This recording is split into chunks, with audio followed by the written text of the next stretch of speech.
Hello दोस्तों, हमारे YouTube channel success life में आप सबका स्वागत है। दोस्तों, आज की इस वीडियो में हम आपको बताएंगे कलयुग के बारे में। कलयुग के बाद कौन सा युग आएगा और उस युग में क्या क्या होगा। दोस्तों, आप सभी ये जानते हैं कि हिंदू धर्म ग्रंथों में काल यानी समय को 4 युगों में बांटा गया है। सतयुग, त्रेता युग, द्वापर युग और कलयुग। अभी हम लोग कलयुग में जी रहे हैं। कलयुग यानी एक ऐसा युग जिसमें मनुष्य जाति का मन असंतोष से भरा हो, सभी मानसिक रूप से दुखी हो, धर्म का सिर्फ 1/4 अंश रह गया हो। वर्तमान परिस्थितियों में यह चरितार्थ होता हुआ भी दिख रहा है। आज चारों ओर अहंकार, प्रतिशोध, लालच और आतंक ही दिखाई देता है। पुराणों में कलयुग को मनुष्य के लिए श्राप के समान माना गया है।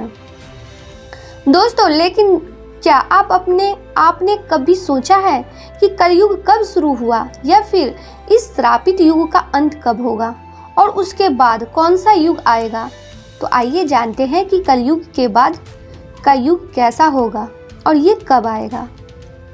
युगों का परिवर्तन। धार्मिक ग्रंथों के अनुसार युगों के परिवर्तन का यह 22वां चक्र चल रहा है। गीता में भी इस बात का वर्णन किया गया है।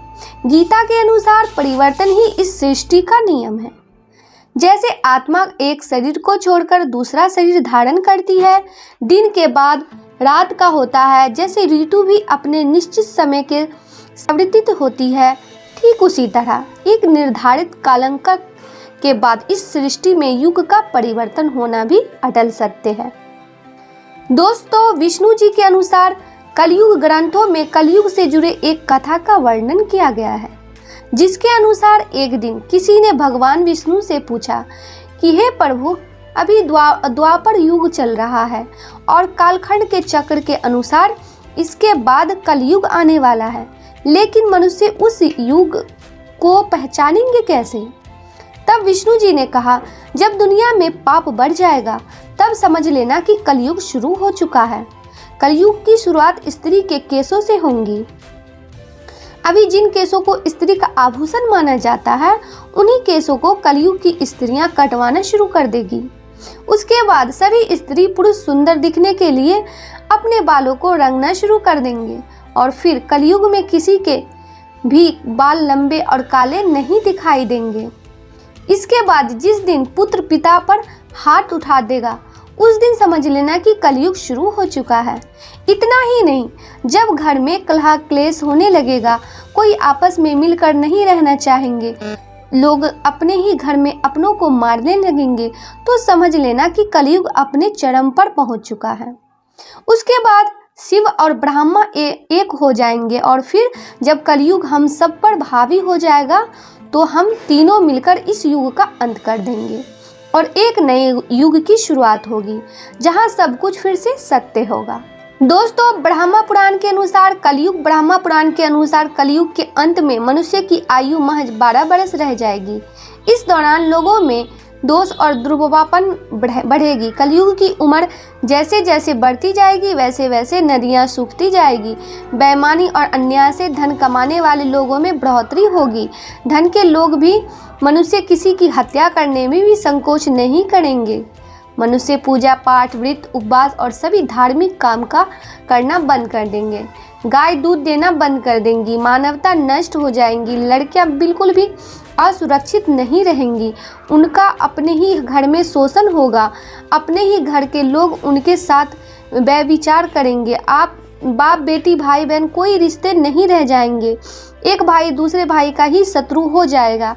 शादी जैसा पवित्र रिश्ता अपवित्र हो जाएगा। किसी की भी शादीशुदा जिंदगी ठीक से नहीं चलेगी। पति पत्नी एक दूसरे से बेवफाई करेंगे। कलयुग में समाज जो है हिंसक हो जाएगा। जो लोग बलवान होंगे उनका ही राज चलेगा और जब आतंक अपनी चरम सीमा पर होगा, तो भगवान विष्णु का कलिक अवतार लेंगे और पृथ्वी से समाप्त अधर्मियों का नाश करेंगे। दोस्तों, शिव पुराण में भी कलयुग के बारे में बताया गया है। शिव पुराण के अनुसार घोर कलयुग आने पर मनुष्य पूर्ण कर्म छोड़ दुराचार में फंस जाएंगे और सबके सब सत्य से मुंह फेर लेंगे। दूसरे की निंदा में तृप्त हो जाएंगे। दूसरे के धन को हड़प लेने की इच्छा मनुष्य के मन में घर कर जाएगी। पराई स्त्रियों पर मनुष्य का मन आसक्त होने लगेगा तथा वो दूसरे प्राणियों की हिंसा करने लगेंगे। सभी अपने शरीर को ही आत्मा समझेंगे। यह ऐसा युग होगा जिसमें मनुष्य गुण नास्तिक और पशु बुद्धि वाले होंगे। संतान माता पिता से दोष रखेंगे। ब्राह्मण वेद बेचकर जीविका चलाएंगे। धन का उपार्जन करने के लिए ही विद्या का अभ्यास करेंगे और मद में मोहित रहेंगे। अपनी जाति के कर्म छोड़ दूसरों को ठगेंगे। तीनों काल की संधोपासन से दूर रहेंगे। इसके अलावा सभी क्षेत्रीय भी सौहार्द का त्याग कर देंगे। उनमें शौर्य का अभाव होगा। वे कुस्तुसित चोरी चकारी करना पालन पोषण करेंगे। वैसे संस्कार और अधर्मियों का कर्म करेंगे।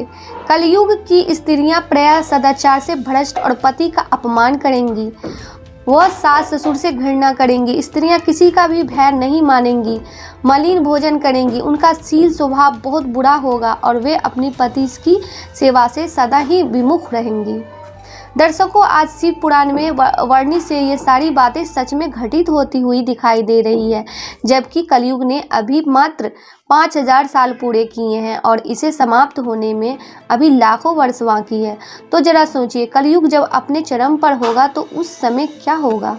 इसके अलावा भगवान श्री कृष्ण ने बताया कि कलयुग का अंत कैसे होगा, जिसका वर्णन महाभारत में किया गया है। श्री कृष्ण के अनुसार कलयुग के अंत के समय बड़े बड़े भयंकर युद्ध होंगे।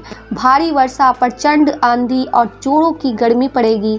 लोग खेती काट लेंगे, कपड़े चुरा लेंगे, पानी पीने का सामान और पेटियां भी चुरा ले जाएंगे। चोर अपने ही जैसे चोरों की संपत्ति चुराने लगेंगे। हत्यारों की भी हत्या होने लगेगी।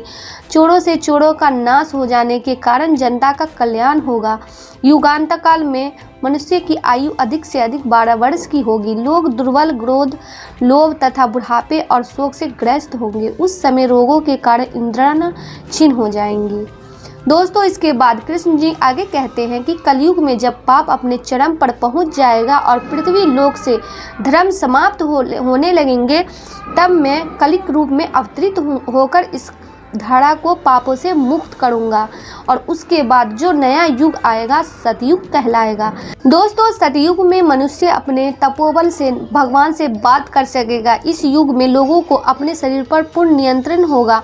आत्मा का परमात्मा के मिलन से सभी सुखी होगा। अर्थात सतयुग को इस सृष्टि का स्वर्ण युग कहा जाएगा। लेकिन सतयुग आने में अभी काफ़ी लंबा समय है। ओ तो क्यों ना हम लोग कलयुग में ही अपने धर्म और कर्म से सतयुग की तरह जीने का काम करें, क्योंकि ग्रंथों में भी इस बात का वर्णन मिलता है कि कलयुग में भी जो लोग धर्म और कर्म पर विश्वास करेंगे उन्हें सतयुग की तरह ही सुख की प्राप्ति होगी। आज के लिए बस इतना ही। दोस्तों, आपको ये वीडियो पसंद आया है तो लाइक करिएगा, दोस्तों को शेयर ज़रूर करिएगा, चैनल को सब्सक्राइब करके बेल आइकन को ज़रूर दबाइएगा ताकि आने वाला वीडियो आपको सबसे पहले मिले। दोस्तों, मिलते हैं अगले वीडियो में। तब तक के लिए goodbye and thanks for watching my video.